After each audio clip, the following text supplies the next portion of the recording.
لو الترند ملقاش اسم حورية فرغلي في يوم هيزعل. المرة دي بقى بتصريحات غريبة جدا جدا بتكشف فيها سبب ابتعادها عن الوسط الفني خلال الفترة اللي فاتت.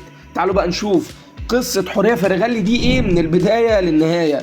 حورية قالت انا مش غايبة بمزاجي، انا غيابي كان غصب عني بسبب ازمتي الاخيرة، كنت بعمل عمليات والناس كلها عارفة، كل اللي غبتهم 3 سنين بس، مش قصة كبيرة يعني، ما كنتش بتدلع واكيد عايز اشتغل، والحمد لله اتعالجت من كل حاجة، واهم حاجة اني عالجت نفسي من جوه قبل بره. مش قلتلكم اثارة للجدل؟ وعن سبب انها مش بتشارك في اعمال فنية بعد ما خفت خلال الفترة اللي فاتت قالت لو حد عاوز ان اشتغل معاه في اي عمل هم عارفين بيتي، لكن لو مش عاوزين خلاص براحتهم، انا مش هطلب من حد شغل.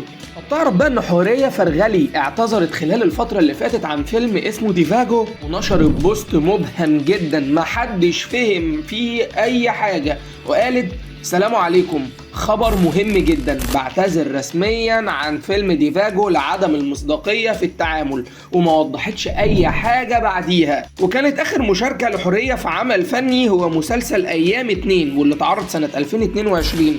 قول لنا بقى ايه اكتر دور تفتكره حلو الحورية فرغلي؟